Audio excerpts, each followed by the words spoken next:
Hi, everybody. I can't see you, so just send me a little wave. Okay, let me start sharing my screen while I introduce myself. So my name is Elena. I am CMO of Ornament.health, which is a health tech app, but I have spent a lot of time working with crypto and financial brands.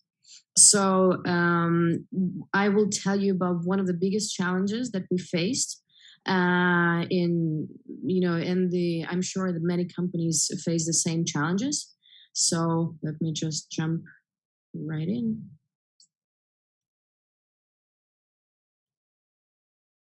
Okay. Can you all see my screen?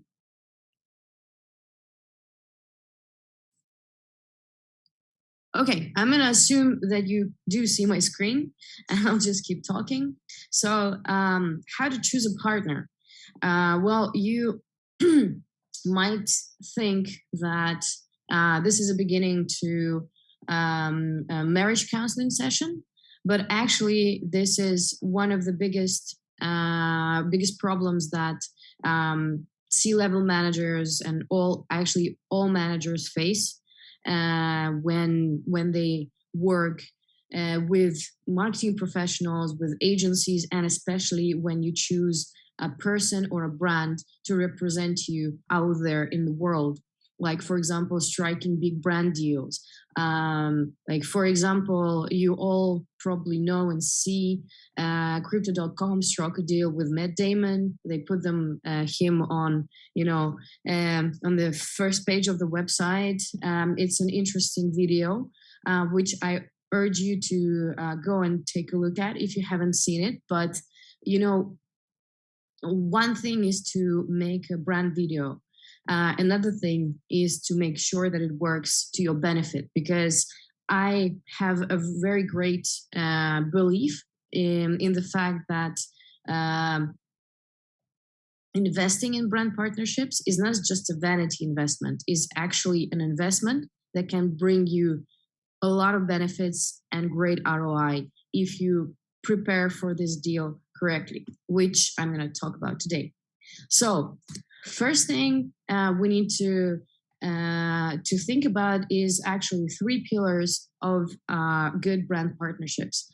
First is matching values, and answering the question of what do we bring into the world together, and many other questions.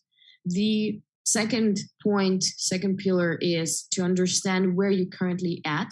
Do your businesses match in terms of growth, in terms of revenue, in terms of the amounts that you're willing to spend on advertising, on marketing, and of course chemistry, which basically these 3 points you also have to think about when you're considering the marriage. So nothing new here. So if we're talking about values, first thing we need to think about is the audience fit. Sometimes you have a CEO or a CMO who is in love with a particular celebrity, and or a particular brand. Like, I always wear, Rolex watch. He or she tells you, or I love, Matt Damon. And this is how these decisions are usually made, like a very personal approach to decisions, which in the essence is not very correct, because who is Matt Damon's audience and who is Crypto.com's audience? Is there a good match? Is there not? That answer should be, the question should be answered first of all. Like, who are the demographics? Like, where do they live?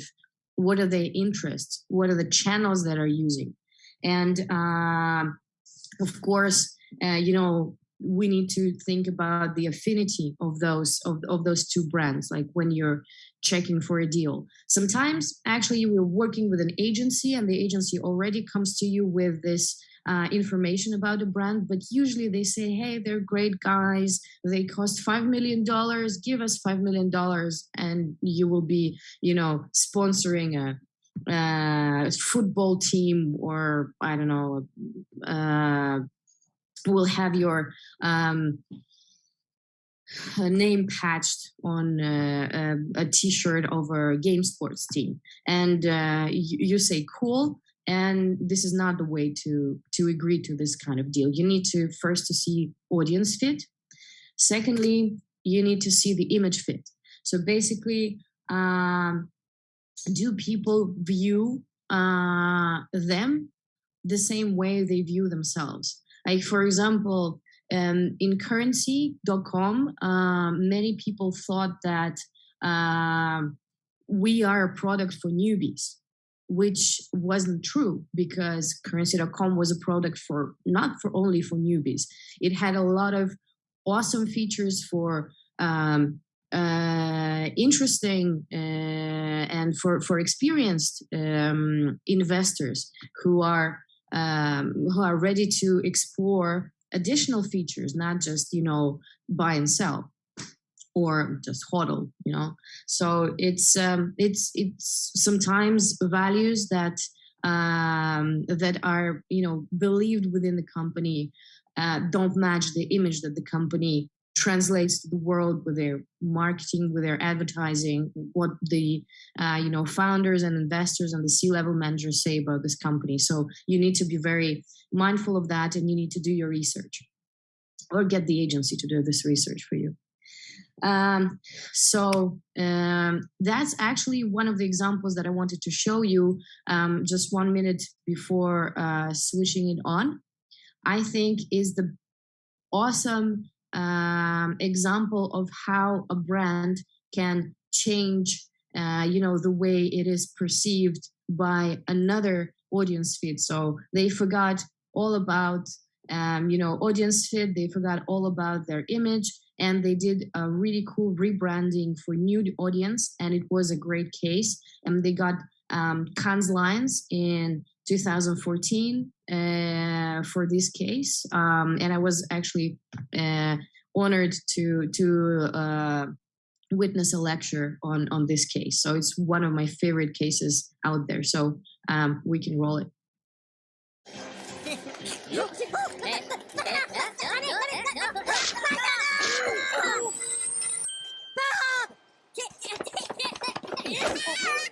Neu, Tic-Tac Banana im coolen Minions-Look. Jetzt im Handel.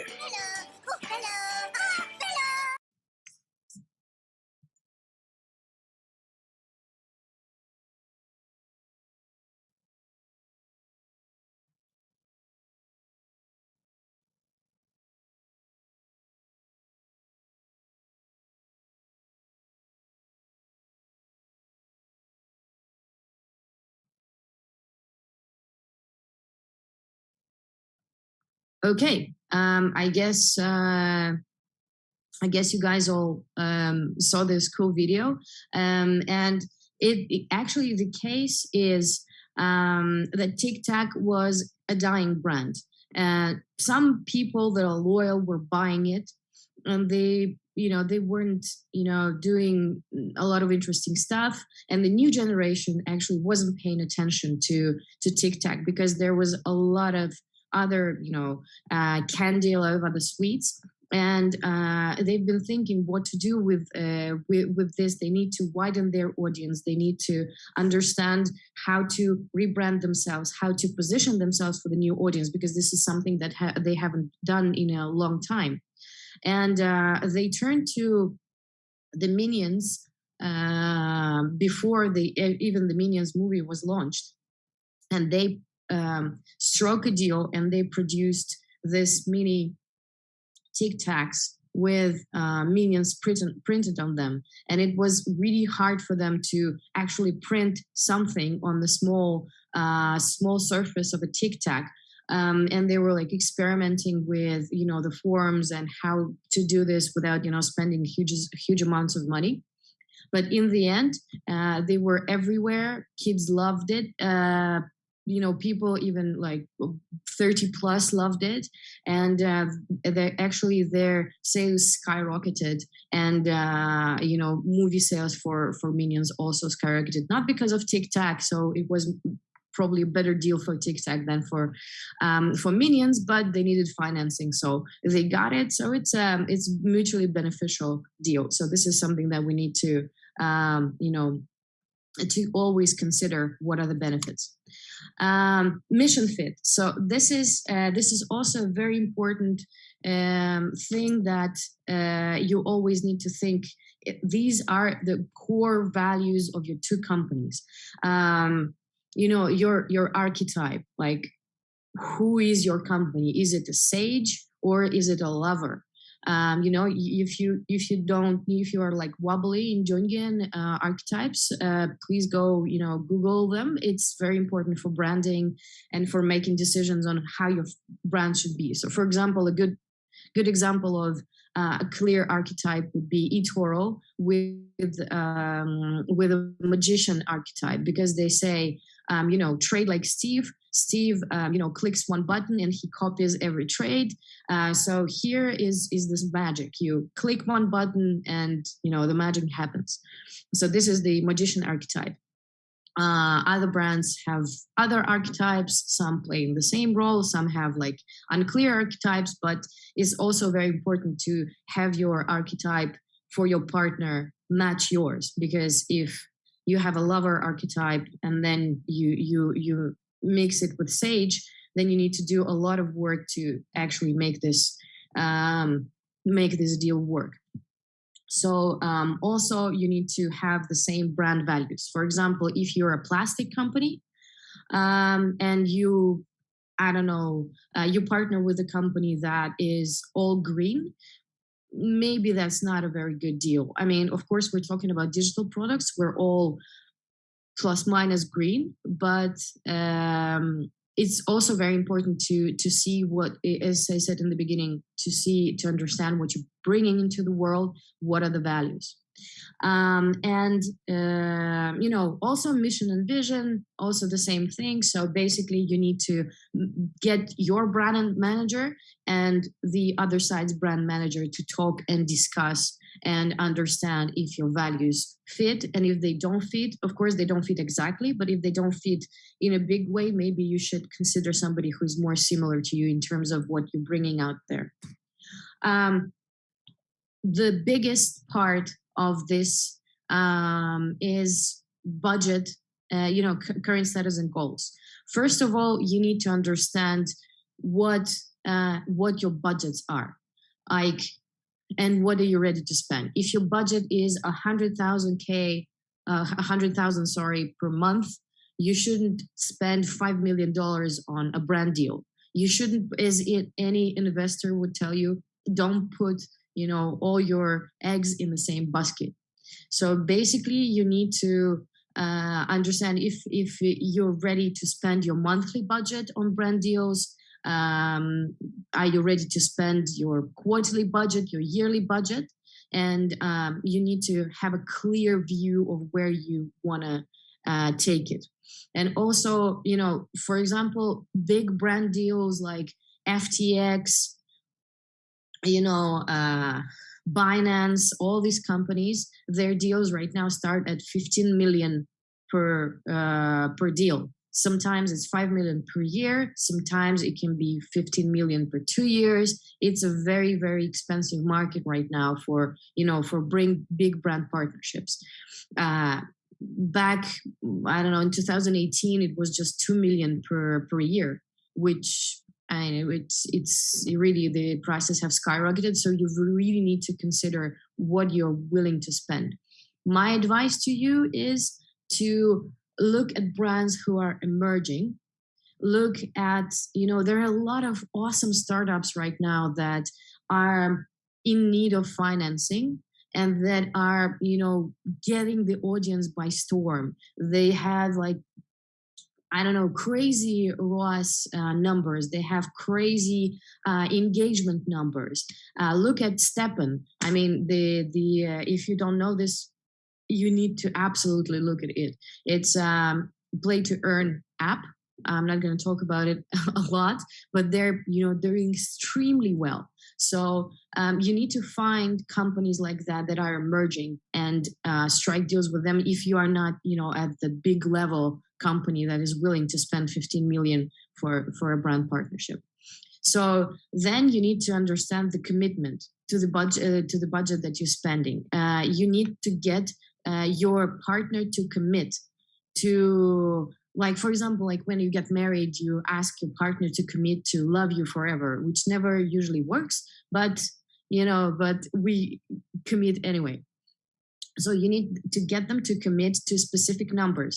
You need them to commit to the specific KPIs.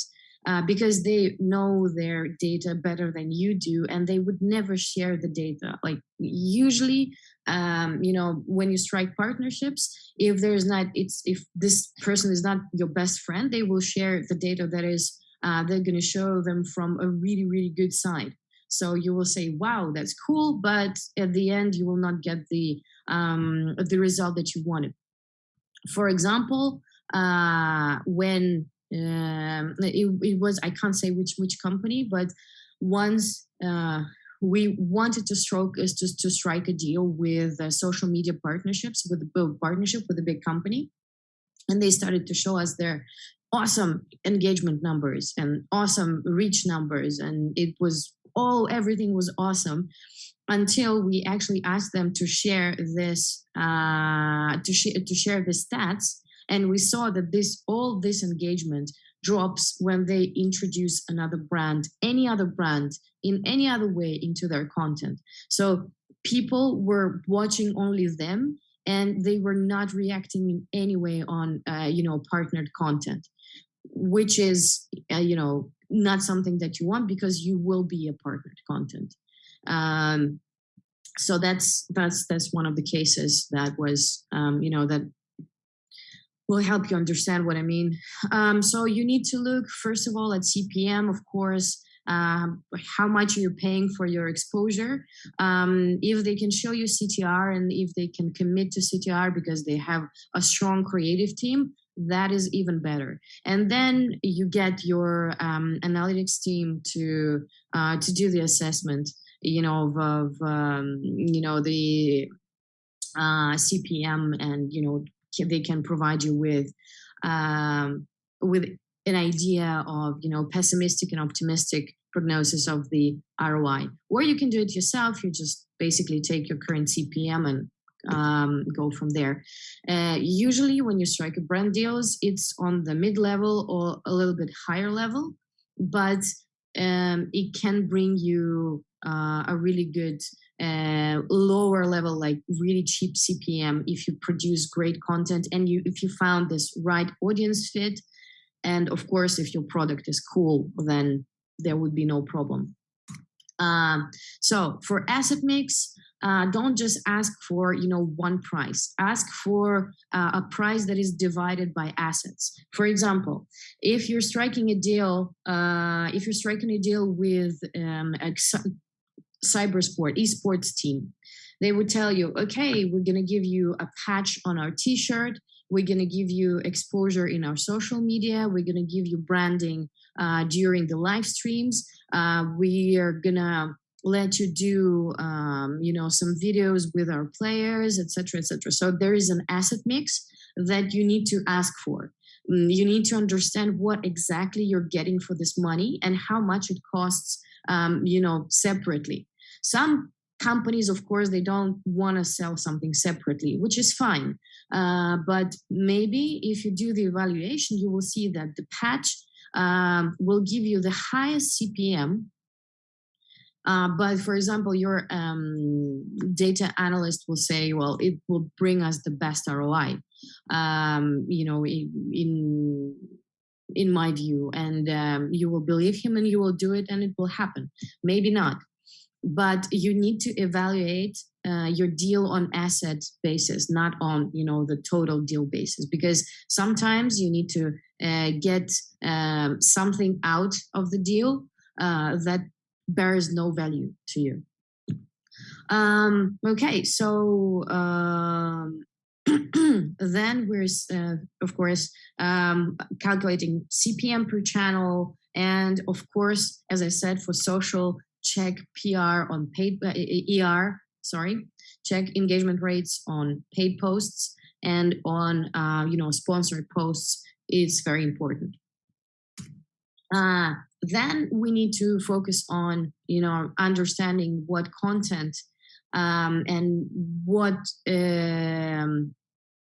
assets actually they're putting out there with your branding or together with with you. One of the good cases was when we at capital.com we invited a really cool and very famous trading expert to an interview on our YouTube channel. It was kind of a brand deal. So this was a person who's a brand and the company who is also a brand inviting somebody to do the interview, to do the common content. It was more a debate actually than an interview, but it was really, really cool to watch. And it gave us amazing engagement. It brought, the target audience to us because, basically people who follow the trading expert would follow something interesting about trading. So this is something that you would need to consider when you're planning the content. Do the content together. Don't put everything on the partner. It's a partnership, not, you're not getting just a new platform to share your logo. Just try to think and be creative about what content you produce together. And ROI and ROAS, I already talked a little bit about that. So you need to work with data and your data analysts. Sorry, I don't know what's happening to my English today. So you need to work with your data guys. You need to you check your CPMs. You need to do a lot of prognosing stuff. I used also a separate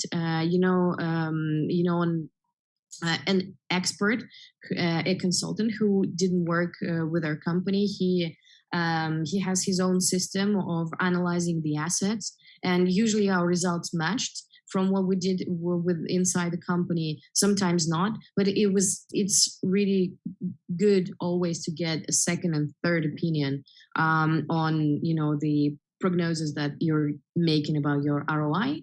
And that's actually how you get it. You can plan your ROI from brand partnerships, even from each asset, based on the CPMs, CTRs, etc. All the data that you can get from their ads already, from their content already, get it and make a very, very informed decision.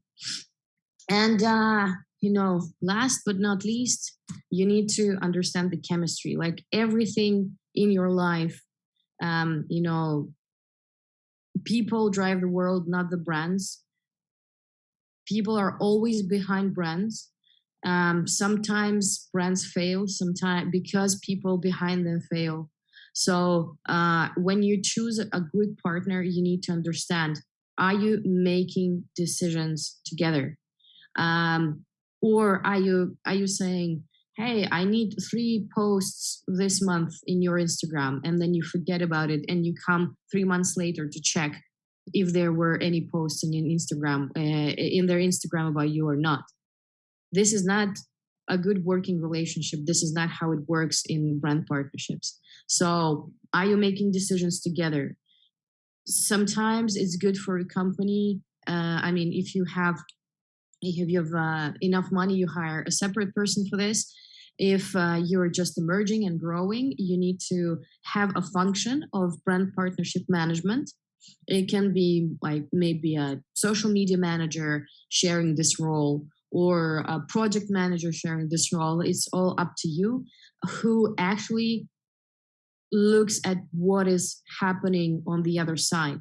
Like in agencies, they have account management. You need to do the same with partnerships management. Also, do you think about benefiting both? Both sides needs to be thinking within the same goals, and not one side, like a celebrity or a big brand, is thinking, okay, I'm going to get my 15 million and I'm going to go and do my thing with this 15 million. No, it's not. Again, it's not how it works. And you shouldn't be thinking, okay, I gave them 15 million, then now it's up to them to do everything. So you need to think about common goals, how to benefit both. You need to always be transparent and share your information, because they don't understand what's going on with your product. You don't understand what's new on their side. So you need to constantly catch up, at least once a month. If you strike a year deal, even better, like 2 times, twice a month, like every 2 weeks. Just check in, tell your news, tell what's in the pipeline for your product, and ask them what they think about it, what they can propose into introducing the new an improved way for you to create something. This is how you build a long-term relationship. You don't want a relationship that you paid, even if you go on not in a long-term brand deal, but if you go on a short-term, for example, just one time branding of a stadium, or one-time branding of an esports match. You need to still think about how you will be building this long-term relationship going forward, because you will be stronger together working together. And the last question, which is last but not least, do you like them? I mean, sometimes you work with people and they show good results, but you just hate them. You just hate being around them.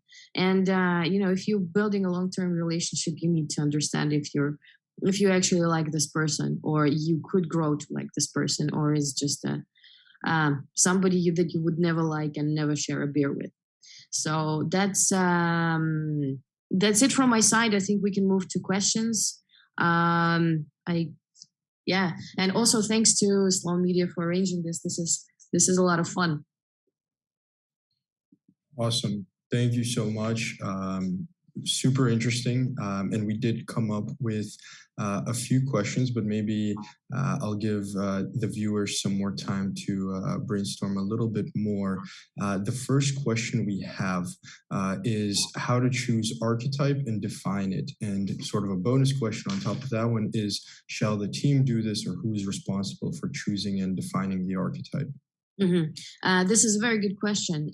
So the archetype usually is defined on a timeline when you do your branding, your initial branding, like when you define your values, your mission, your vision. Some companies, I mean, less than we would want, but some companies start from the very beginning with this. But most of the companies, especially tech-driven companies, they don't think about that stuff. They think about the product, they think about the code, as they should, but they don't think about how they're going to talk about themselves, how they're going to talk about this product, how they're going to sell this product, which is like 5-10 steps away from branding. So you need to start thinking about what your values are, what your mission is, what your vision is, what you're putting into the world, this is the stage where you define your archetype. You don't have to, by the way, you don't have to define your archetype. It's not a must, but it's a good exercise to do with the team. So the other question was, who defines it? If you have a brand manager, this brand manager need to felicitate the brainstorm where the C-level managers, the founder, and the key personnel of the company decide on what branding is. It's not a one-person decision. It's a common decision of the key players of your company. Awesome. Thank you for the detailed explanation.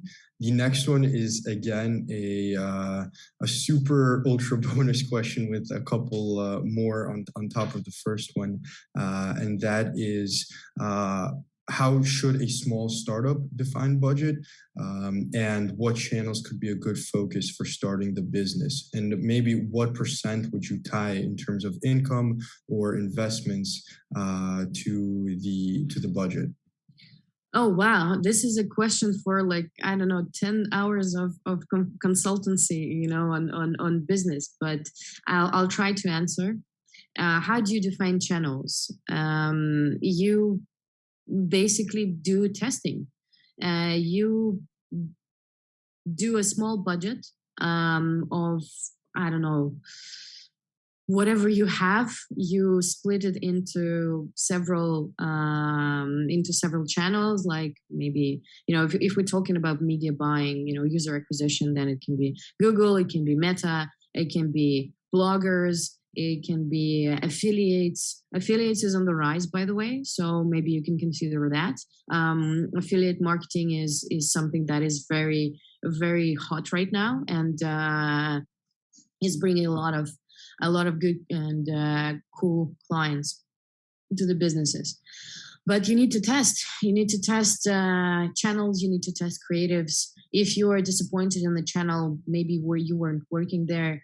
But my advice would be to invest in people, to find a person who actually knows about the channel or knows about marketing, and invest in a person who has this expertise. Got it. And a very quick question on top of that is, have you launched yourself any new products from the very, very beginning? And what would be the biggest challenges if you did? Myself, I've never launched a product like from very beginning. So I'm at kind of an early stage of marketing in a startup. The startup is not like very, very new, but in marketing terms, yes, we are emerging, because the guys were doing marketing primarily in Russia. Right now, we're moving to global marketing. What is the biggest challenge? I mean, sorting it all out is the same thing that it's always the challenge. Like when you start something new, you need to have a plan. But today, I actually saw a really cool quote by Bloomberg, who said, "Don't let your plans interfere with actions." So you need to have a plan, but you don't need to spend all your time planning stuff. Just go out there, start selling to your friends, start talking to your friends, start showing them the product, ask them for feedback. Write this feedback down. Ask them what channels they're using, what advertising they like, and this is how you make sense of it all.